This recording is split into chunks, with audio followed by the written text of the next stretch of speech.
Or I forget. Okay. All right, everyone. So for the sake of time, we're going to go ahead and get started.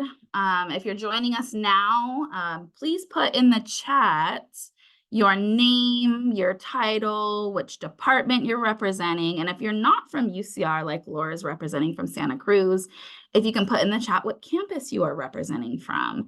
That way we can get some introductions to each other. I see a lot of variety in the room. I love it. I'm really excited to talk to y'all about the topic today. I was really contemplating what I wanted to talk about.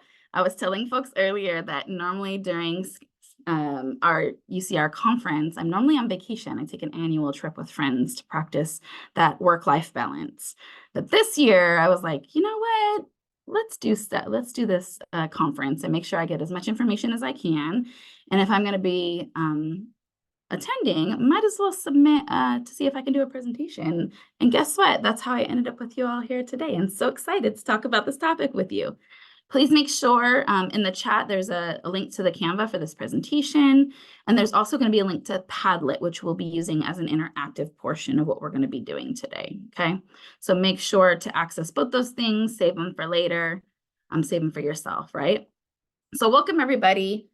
Today, I'm going to be talking about leveraging partnerships and collaborations, not only in your professional life, but I also want to talk about how you can do this in your personal life. So I'm going to use some real life examples through this of folks that I have on with us today who have been an important part of my journey here at UCR that I'm going to use as actual real life examples for how I've leveraged collaboration and partnerships, both in my personal life, which is kind of connected to UCR, but also in my professional life as well.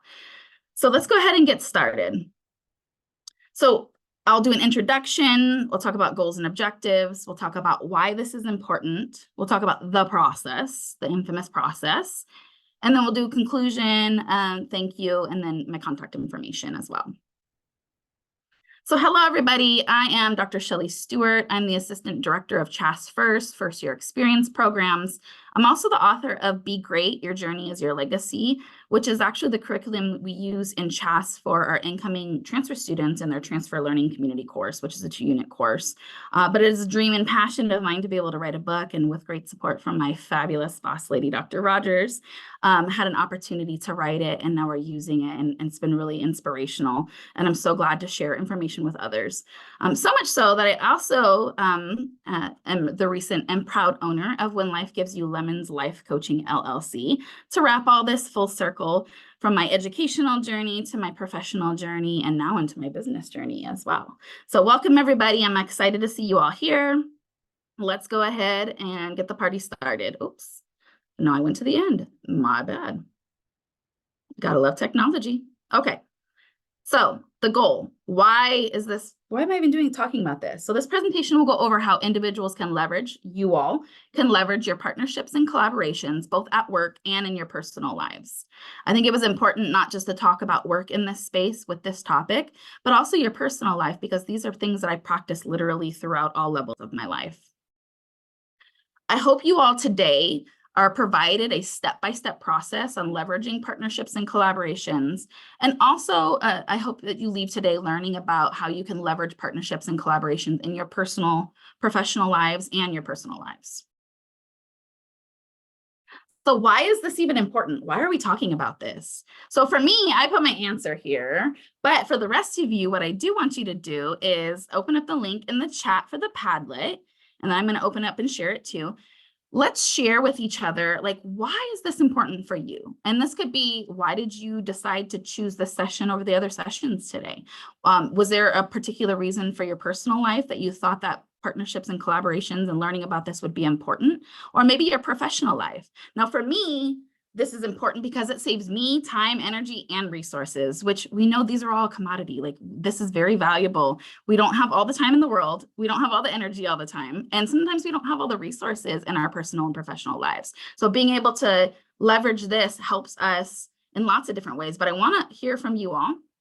So using Padlet, whether it's on your computer or your digital device, you're going to put like a sticky note on this Padlet. And in that, you're going to answer like, why? Why is this important? Why did you attend? You also have the opportunity to like other people's messages and comment on other people's messages too, in a very productive way, because we're in a space that we want to support and encourage each other, right? So one person says to work smart, not hard. Ooh, I love that. That hits home. So I work in a department, the first year experience programs, where we partner with over 30 campus partners and community members, definitely over 30. And so this is something I had to learn how to work smarter and not harder, and all the partnerships and collaborations that I work with. Let's see what else. Introvert learning to network. I love that. So that would be like a personal, right? I'm an introverted person. It might be a little more challenging for me to network with other people. So maybe these steps that I learn here might help me to be able to manage that better and take advantage of these opportunities that might come about. Let's see. Creating a great sense of belonging when you're at work with others. Ooh, I love that. I'm gonna have to go over here and like that one too. Hold on. Yeah, sense of belonging with the people around you, right? Building relationships across campus is a huge part of our job. So their job is to build relationships. So how can we get the most out of these relationships, right? How can we work smarter and not harder? How can we save time, energy, and resources? So I'm loving all the things that I'm seeing here. I like to use, I decided to use Padlet because I like for others to see and engage with each other in these conversations. So I know I'm going to transition and pivot back over to the presentation, but please take the time as we're talking about these concepts and topics. Feel free to like somebody's Padlet post, add a comment like, hey, me too. I completely agree, or I experienced that, or that's important to me. So use this Padlet as an opportunity for y'all to leverage and have conversation with each other, and also to build a sense of community, a sense of belonging in this space, right? I love it. So I'm going to pivot from the Padlet. We are going to come back at the end as we are wrapping up and closing up to have a discussion on how we can apply the concepts that we learned in our personal and professional lives. So keep the Padlet open for yourself. But while I'm talking about these concepts, feel free to go like somebody else's and comment a positive comment on somebody else's. Definitely want to keep it positive in this space to be encouraging for each other. So let's go ahead and transition back to our presentation. So why is this important? I told you my why. Y'all shared your why. I love it. Oops. All right, so let's talk about the process. So when I first got to UC Riverside about 6 years ago, I was like, okay, you're gonna run this program, you're gonna connect with these students, and you're gonna connect with the staff and these departments, and had such amazing support in doing so, but there's just so many people to connect with that I learned that I needed a process for myself, a very process oriented. I learned in that way, right? So I'm like, okay, I'm going to go ahead and connect, and I'm going to see how I can make this happen in the most effective and efficient way possible.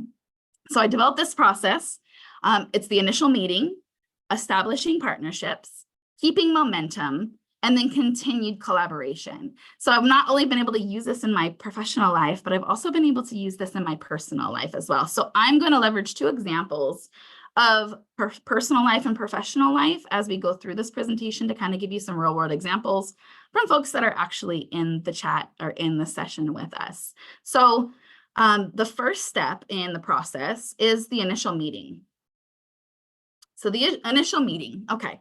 So my first example that I want to give for y'all is in my personal life. So I finished up my PhD in psychology back in 2022. And I had an opportunity to be a part of a group called the UCR Staff Scholars. And I met a friend in there as I was finishing up my PhD. And Tiffany Talaxon, who's works at the SRC. And I realized that she also went to the school that I was going to and was working on the same program. And so I was a single mom, full-time staff member, full-time student, handling my business, very active kids who played basketball, travel ball, and all of the above. And so I saw Tiffany and I saw it as an opportunity. Oh my gosh, she goes to my school, she's doing my program. How can I develop a partnership with her and leverage a partnership to build a strong one and a continuing one, because I need support in other areas. And so in my department, I have a tremendous amount of support with pursuing my education and, meeting all my personal needs, right? But how can I build a continued network for myself, continue the networking? So I reached out to Tiffany and I was like, hey, Tiffany, hi, let me introduce myself. I am soon to be Dr. Shellee. We go to the same school. We're in the same program. I was wondering if we could meet. And she was like, absolutely. So Tiffany, thank you so much for being an important part of my educational journey too. So I met with Tiffany, and in our initial meeting, I was like, okay, leverage this process, right? Leverage these steps, because this is personal to me. It's my personal life. Yeah, it pertains to my professional life too. But in my personal life as a full-time student and single mom, I needed all the support I can get. So Tiffany, let's schedule a meeting. So in that meeting, Tiffany shared a little bit about herself. Tiffany, tell me about you. Who are you? What do you do, right? Let me get to know you a little bit. Let's make this personal. Tell me about what's important to you. Tell me about the wins in your program. Tell me about the challenges. So we shared that information. I shared information about myself. We got to know each other. And then a little bit about, like, what do we hope to do from this? What do we hope to gain, right? So do we want to meet regularly? Do we want to, and this is over coffee. So we met over by the coffee bean, and we're like, yeah, like we definitely want to continue to stay connected and make sure that we can be a part of each other's journey, right? And so at that point, we hadn't scheduled our next meeting, but it began the part of our journey and our process of building a partnership and then collaborating with each other to make sure we feel support.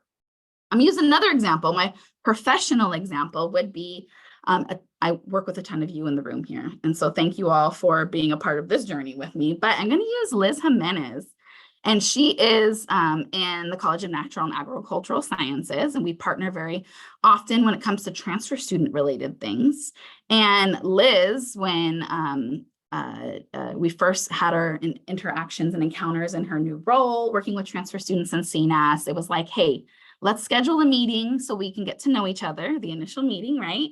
And figure out what is going to be the best way for us to partner. Because although her students were in natural and agricultural sciences and my students were in humanities, arts, and social sciences, it's still important that we bridge those connections across colleges and across departments. So met with Liz. Liz, what do you do? Tell us about you. And I'm going to add my colleague Stella in there. Stella, tell us, let's talk about who you are and what this looks like. Shellee, talk about who you are and what this looks like. And what do we hope to gain out of this partnership? Well, we want to work together, right? But what does that look like? There's so many competing demands in our personal and professional lives that we have to really be intentional with partnerships and collaboration. So there goes the next meeting in our professional connections. So in the initial meeting, we really built our relationship. We got to know each other. We got to know what each other did, what were some of the challenges. And then we scheduled another meeting because we can't do everything in one sitting, right? But we do want to be very intentional with our meetings and how we're using our time in those meetings, right? So in our second meeting, we established our partnership. We identified the best approaches to collaborate based on available resources and outcomes. In some partnerships, you might do brand new things together, right? You might create original events, original programs.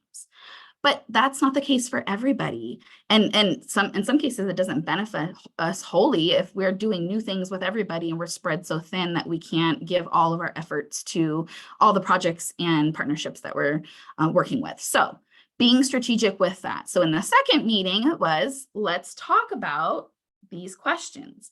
So Liz, what resources do you have? What type of programs are you doing? What do you normally incentivize for the students? And what kind of attendance are you getting to these events? And then we shared about hours. Oh, this is what we're putting on. This has had high attendance. We only have a budget for this, so we spend it this way. But also this is a really busy peak season for CHAS for such and such. So really having that conversation and dissecting what resources both of us have.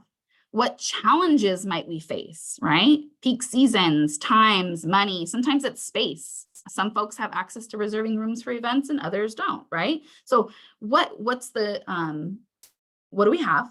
What are we working with?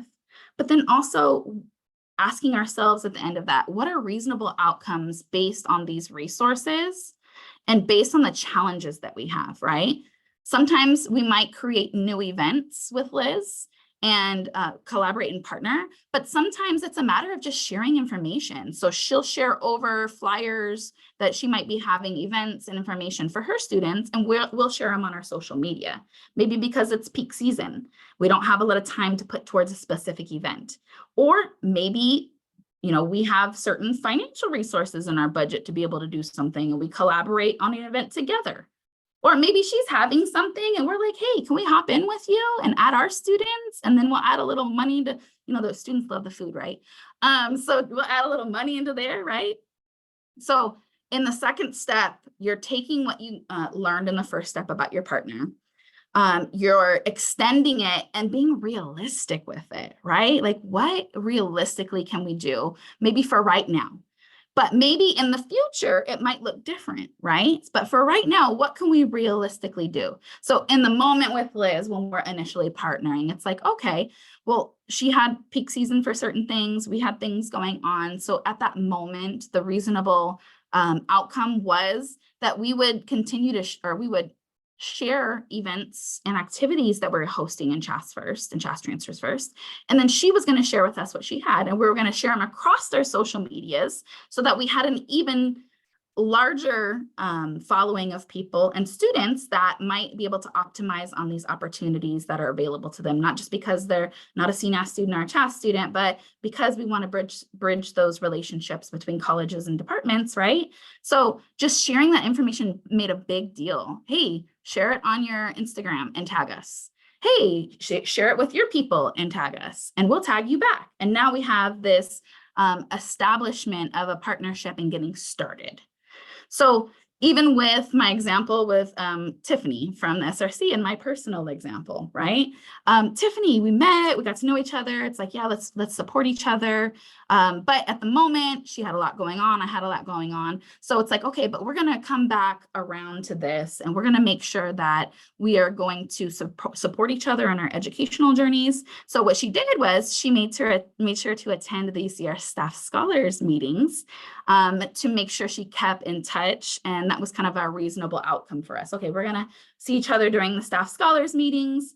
And then when we get an opportunity, we'll schedule individual meetings so we make sure we have that support for each other. So first step, the initial meeting, get to know each other. And maybe it's just getting to know each other. Second step, establishing the partnership. What's reasonable? What do you have? What do I have? And what is reasonable? Third step, continued collaboration, or this might be the continued networking that I saw in our Padlet. Hey, I'm an introvert, but I want to network, right? So continued networking. So the purpose of this is to be able to execute projects, events, or activities, or to have a sounding board to ask for help, okay? So partnerships go two ways. We're helping each other, but that also goes with asking for help. Hey, I have no problem asking for help. Hey, Liz, hey, Tammy, hey, Laura, do you know XYZ, or do you know about this? Or can you point me in the right direction for somebody who does know? And it makes it a lot easier to do that when you have already established a partnership and you have this continued collaboration with folks. It makes it easier for you to ask. And then the person on the other side is like, oh yeah, I worked with them. Totally, I got answers for you. Or, hey, I know a guy. I got the plug. I can plug you, okay? So continued collaboration. So what this might look like with my example with Liz and CNAS. So initially, we decided we're going to share across social medias. I'll share our stuff. Stella will share what's going on with their transfer students, and then you share with us, and we'll share it across our social media, post it in our office space, and share it with our students and student leaders. Okay, but when we had things coming up like National Transfer Student Week, it was an ask. Liz, hey, we have National Transfer Student Week coming up. What does this look like? How can we work together to get something going, right? Let's do an event. Do you have the capacity for the event at this time? Do we have the resources together for this event? Okay, cool. So National Transfer Student Week. Partnership is great. Establishing strong partnerships is very important, but it's also important to be reasonable in your partnerships. Some folks might have the energy and resources to do full-on events and start new programs, and some might not. But once you decide that, hey, we're going to do an event together, we're going to co-host event together, or we're going to host with other departments this, for example, National Transfer Student Week, what do we want this to look like? So being able to say, who is responsible for what? What is the best way for us to communicate? What happens if we can't meet a deadline? How often do you want to check in or meet, Liz? What does this look like for us, Liz? And normalizing asking for help. So with these things, you're not only building a partnership, you're continuing a collaboration and making sure it's fair and equitable to the people that you're working with. I don't know how many of you, I'm sure plenty of you have worked on projects, and it might be in your personal life with your kids' basketball team mom, or in your educational journey in a group project, or maybe at work working on like a new event that you're going to put on, or a project that you're going to create with somebody. And you sit in meetings and everybody's talking and it's great. And then it's like, okay, now it's time to schedule another meeting. And you may not feel like it's the most productive space. And sometimes when we're in spaces that we do not feel like are productive, it kind of takes away from our desire and our passion for the things that we do. So to prevent that, being very intentional in our spaces will be very helpful. And it also, we have Zoom meetings all the time. We have lots of meetings. So we want to make sure that we're using the best time in these meetings, and being able to set these clear expectations and clarifying these things in your continued collaborations is going to be really important. Because if everybody's like, oh yeah, we're going to do this project, and we all start doing it, and everybody's working on the same thing, is that productive? Are you getting the most out of that? How about communication? I like to use Teams because that's what I use in lots of different spaces, but other folks don't use Teams as much. And so maybe they're like, oh, I'm going to email you. Well, maybe I'm not on my email all the time because I'm walking across campus, but I have Teams in another space, right? So clarifying that in advance is really going to help, right? And what if you can't meet the deadline? What does that look like? I think a lot of people miss this, right? But we're human. We're going to do our best to meet these deadlines, but when you're working with other people and you're relying on them to do other parts, having a just in case drawn out in advance will be really helpful to be able to get the most out of your collaboration, right? So Liz, if we can't meet this deadline to do this video for National Transfer Student Week by next Friday, what does that look like? Okay, could we extend it? Could we have a student staff help us with it? What might that look like? And let's discuss that in advance so that we know kind of what to expect, right? And then Liz, let's schedule another meeting next Thursday, or maybe every 2 weeks, until this project is taken care of, until the actual execution of this, right? And asking too, would you prefer to meet in person? Do you want to meet at my office, at your office, or would you like to meet on Zoom because you're not in the office on Wednesdays? Don't know. Clarifying that stuff in advance will reduce kind of that back and forth too in communication that can get kind of frustrating sometimes when you're planning things out together. To say, hey, this is how we're going to do it. Maybe we'll use doodle polls to see when who's available, if it's lots of people, or maybe we'll just send our availability via email. Right. And then I might come back to Liz and be like, oh my gosh, Liz, I do not know what happened. I thought I knew this video editing software to make this video for National Transfer Student Week, but I have no idea. Can you help me? Normalizing asking for help now that we have a partnership and we've put the time and the effort to get to know each other. Now that Tiffany and I and SRC have a partnership because we took the time to get to know each other and to be student colleagues together, right? Hey, Tiffany, I'm using this software for my coding for my dissertation. Do you know anything about it? Or maybe Tiffany's like, hey, Shellee, I need more students for my dissertation to be able to participate. Well, let's strategize together. Let's figure it out. I am happy to help because we built a relationship and it's a reciprocal relationship. And I want to see everybody win. And so normalizing you asking for help, and then normalizing being open and letting folks know like, hey, if you need something, let me know. and I'm going to follow through with it to make sure that I'm here for you, whether it's in my personal life or my professional life. So step one was the initial meeting. Let's learn about each other. Let's learn about what we do so we have a clear understanding of what we're capable of, what we can do, what that looks like. Step two, establishing the partnership. What does this partnership look like? What is reasonable? And what are we asking of each other? And are we going to be able to do this, right? What challenges might we face through this? Step three, continue the collaboration, check in, have clear and concise communication, ask these important questions. And let's not forget making sure to ask for help when you need it. And then we have step four, keeping the momentum. So keeping the momentum might look different for different people, but depending on the space, depending on maybe you're working from home, maybe you're in the office 5 days a week, but keeping the momentum is very important for your personal partnerships and for your professional partnerships. This is follow-up. This is reassessing goals. And this is maintaining the strong relationships that you built, because it's one thing to build a strong relationship. We put a lot of effort into building a strong relationship, but maybe we don't see this person for 2 years. They forgot who we are. They forgot what we do, right? Keeping that strong relationship going by simple checking in can be very instrumental to continuing and keeping the momentum, right?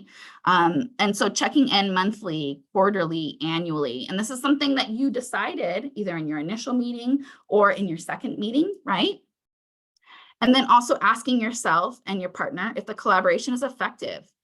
And so this was an example I provided with Liz and CNAS, and it was like the initial partnership with the time that we had and the level of energy and resources we had was simply sharing each other's events. So you share on social media, we'll send ours over, we'll share with you on social media. And that was what we had at the time.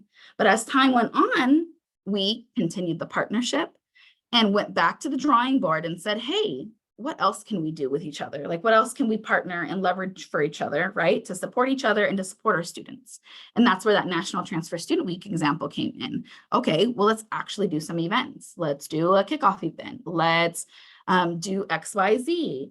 And reassessing, like, okay, I'm in a space where it's not peak season anymore. You're in a space where maybe you have a fresh budget. So how can we leverage these things for each other to build maybe another event or another collaboration or another partnership with a different campus partner, right? So going back to the drawing board is really important. Just because you partnered with somebody, just because I was partnering with Tiffany as my accountability buddy for my PhD program initially, later on, she was busy and I was busy, but then it came to a point where it's like, hey, let's check back in. Hey, what are you doing? Hey, let's go get some coffee again. Let's make sure that we are here for each other and we're continuing to support each other. But if I just assumed that she's not available anymore, I could have missed out on a really great personal connection and a personal partner in my educational journey. Or assuming that a partner, just because they had the funds to support a original event or a new project or like this new mentorship program, right? Doesn't mean that 5 months from now, they're going to have the same amount of funds, right? So making sure to keep the momentum and keep the connection, but also being realistic with, hey, where are we at? Where are you at? This might be a temperature check, right? Hey, tell me about how this project's going for you. Hey, are you finding yourself with a little bit of extra time? Oh, maybe you don't have a lot of extra time. Okay, no problem. We can just continue sharing information with each other. But let's set something in place maybe a couple months from now. Let's put a meeting on the books just to make sure that we don't forget about this collaboration and partnership, right? And then making sure, checking, how are you doing? You know, and it doesn't have to be about like in the relationship that I've built with Tiffany on a personal level, to support each other in our educational journeys. Well, I'm finished with the school. And so I'm not in school right now. I finished up the PhD, right?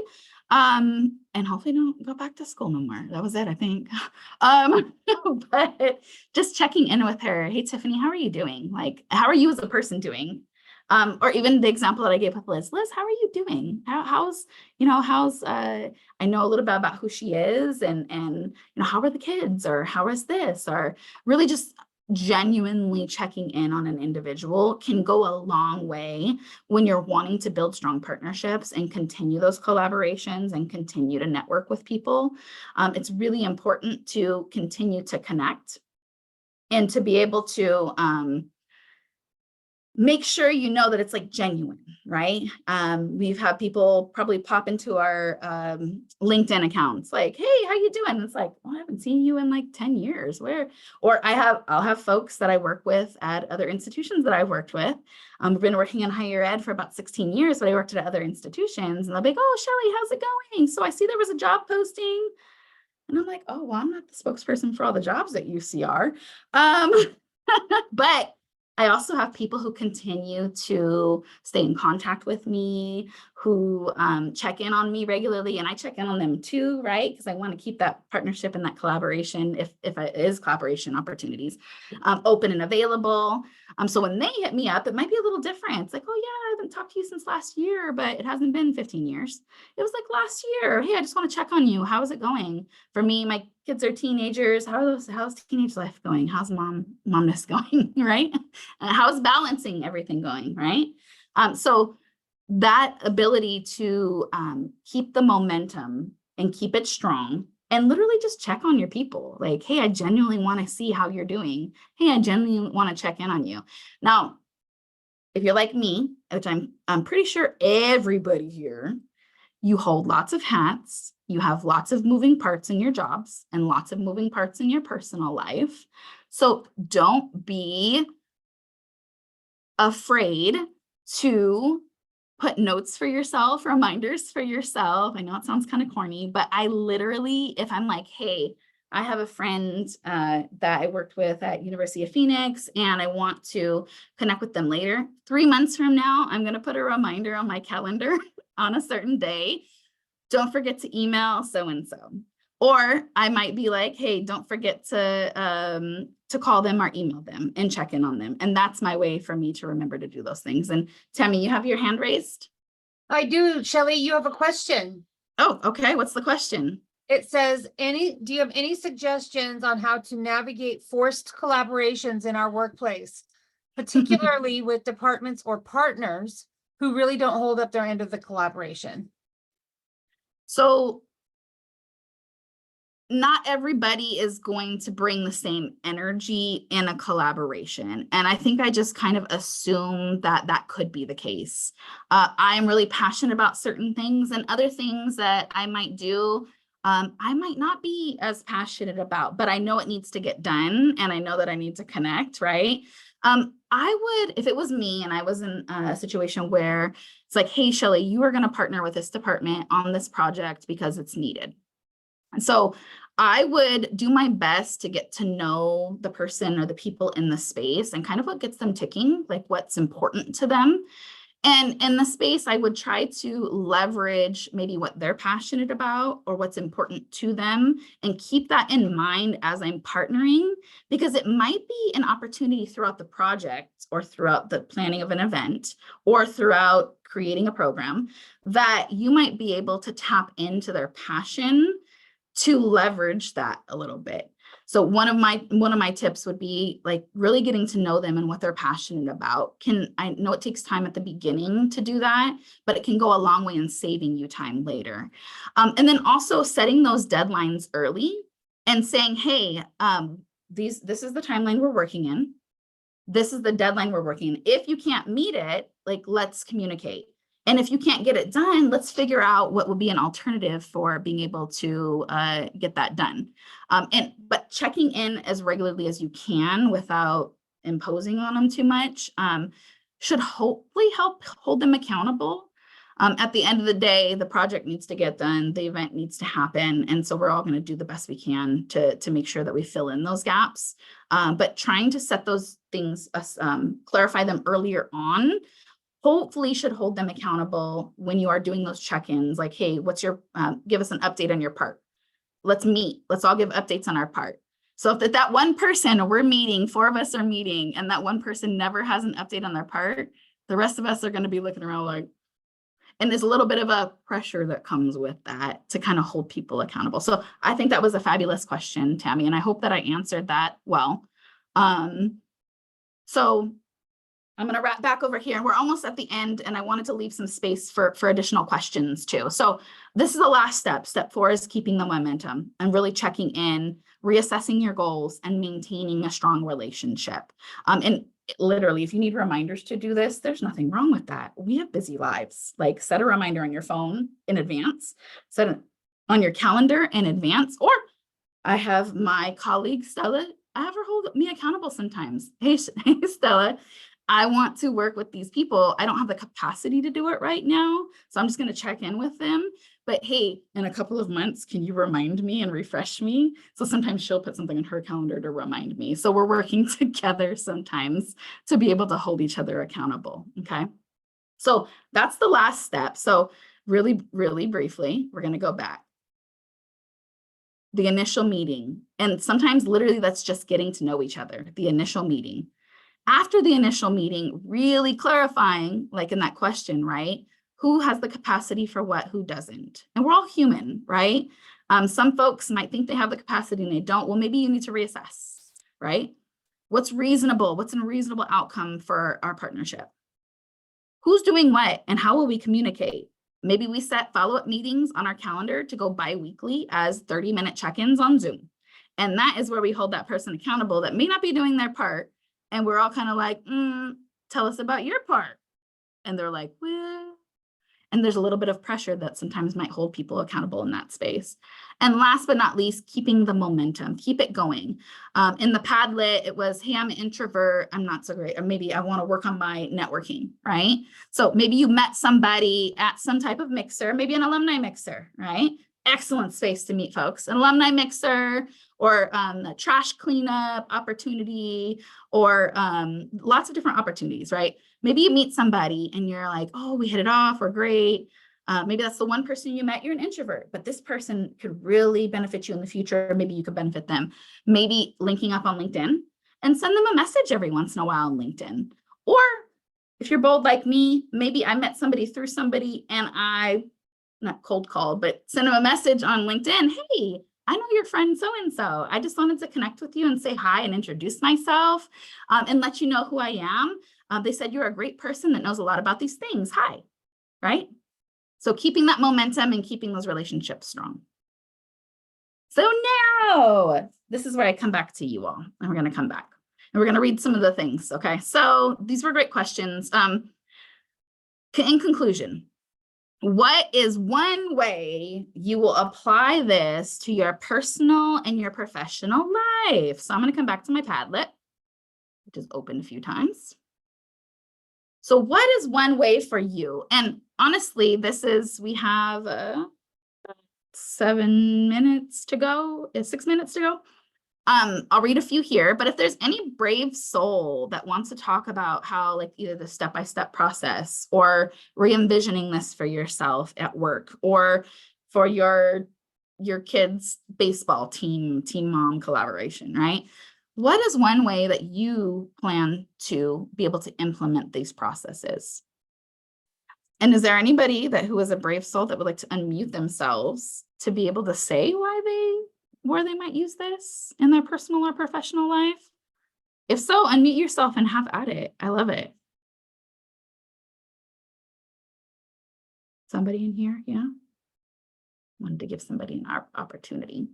I see lots of names I know. Hey, everybody. I got you, Shellee. I got you. Miss Sharon, my girl, go ahead.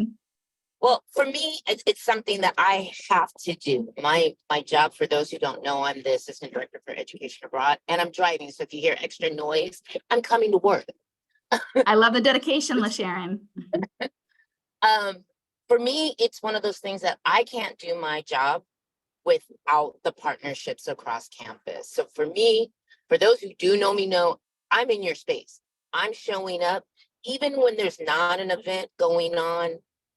I need students to know who I am, but also for staff and faculty to know that I'm a resource here. I mean, I've been at this job 17 years, plus I'm a UCR alum. So I've been on campus 20 plus years. So by me continuously showing up, people know who I am, to the point where people think I live on campus. So for me, I think the biggest thing is when I think of students and the work that I'm doing with them, it's trust, because they can trust that, hey, that woman's always around. They may not know what my name is, but they do know I'm the lady with the food. So building the trust by showing up, even when there's nothing going on and you don't need nothing. I love that, LaSharon. Thank you so much for sharing. And that's a big deal in partnerships and collaborating with your partners, whether that's your personal life or your professional life, building a sense of trust. And I think this process and implementing this process, and LaSharon, I know you, we collaborate in lots of different ways. So I know the magnitude of what you do, and the fact that it's not just the students that you're collaborating with departments, collaborating with faculty, you're collaborating with outside organizations, right? But when you've built trust with people, and that's where hopefully this process could help you in maintaining a collaboration and building that trust with somebody, really getting to know somebody, caring about what they do, learning about what they do, and then continuing to keep the momentum with that, right? But if you have trust, trust goes a long way. So thank you, LaSharon, for sharing that. So for LaSharon, the takeaway and how this is going to be implemented is just continuing to build that trust and build using trust as a way to leverage partnerships and collaborations. Is there anybody else that would like to say maybe something that they're going to take away from this, then implement, or that is useful for them? Or maybe something you learn that's new. I mean, this is kind of an open, I like to get your feedback. I like to hear what you have to say. Anybody else would like to share? I can go, Shellee. I love it. Go ahead, Sarah. So I think for me, this kind of applies personally and professionally. The accountability piece is like my biggest takeaway, because sometimes if I get frustrated or I'm just like, I'll just do it myself because it'll get done. So I think just like really trying to just stick to others, keeping others accountable to the best of my ability. And like I said, personally and professionally, in multiple ways. So thank you. I love that, Sarah. And I know it can be challenging because we understand that who we're working with are human too, right? There's a level of grace that we try to provide, but when things need to get done, they need to get done. And I can say firsthand, I'm one of those people sometimes that have just taken something and done it because it just needed to get done. But that also kind of is a disservice to the project and the people who should be doing their part too. So the best we can hold them accountable. But I think by having that early communication about who's responsible for what and how we're going to communicate about it or give updates about it, I think should be helpful with kind of shifting that slightly, right? So thank you so much for sharing, Sarah. And Dr. Rogers, what do you have for us?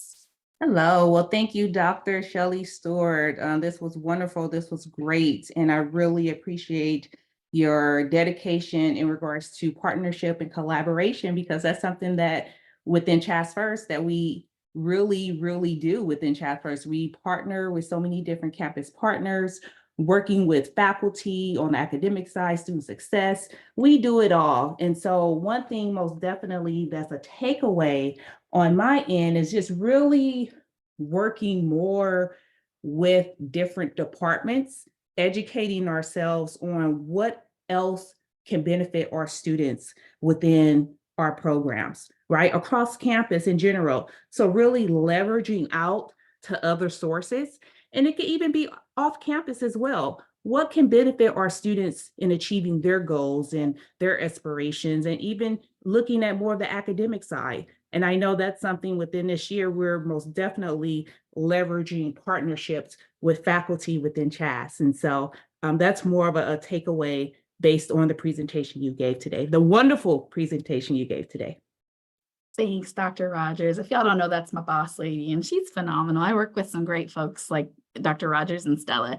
And when you were talking, and I'm gonna say Christina, when you were talking, it made me think about the fact that use the word leverage. We are not the experts in everything, right? And if we do all the things, I see down here on the left-hand side, somebody was saying that they're a staff of one, and burnout's easy, right? It's easy to be burnt out, trying to hold all the hats and do all the things.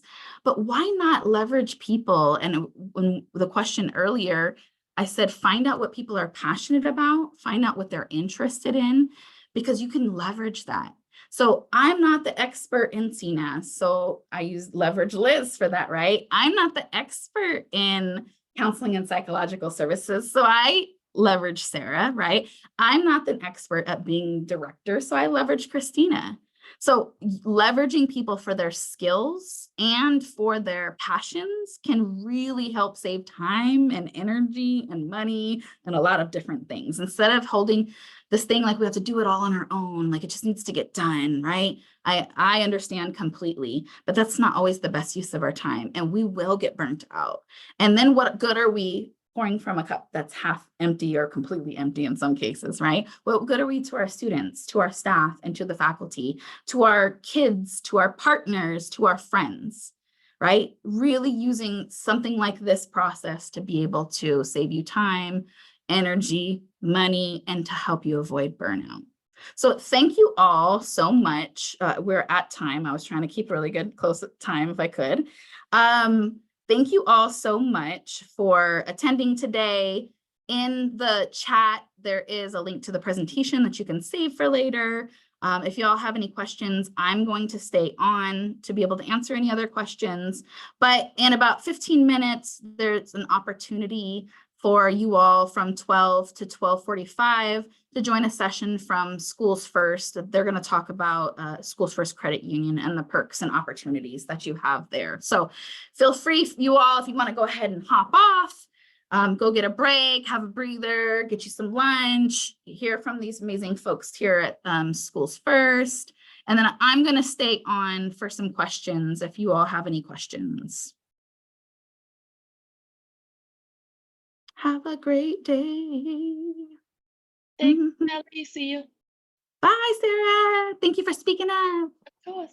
Thank you, Shellee. Nice to see you, Sarah. Thanks, Tiffany, for being my example. You're the best. Of course. Let's get together soon. Yep. Yeah. See, there we go. Bye. Bye. Anybody have any questions? Tammy, thank you so much. You did a phenomenal job in the chat and bringing up that question. You're the best. Thank you. This was really good, Shellee. I'm hoping it. I thought about, I was like, man, what am I going to share? I feel like I have a lot to share and I want to help people if I can. And so I was Yeah. like, you know what? This is something that I do regularly. And it was a challenge at first for me. Like, there's just so many people to partner with that keeping it organized and keeping it together was so stressful. Yes. So being able to like make it my way, I think if it's a process is, if it's organized, I feel better, right? Yes, for real. I love it. Anybody in the still on have any questions? I might have missed folks in the chat. I'm sorry. I'm not so great at talking and looking at the chat at the same time. And I'm going to stop recording.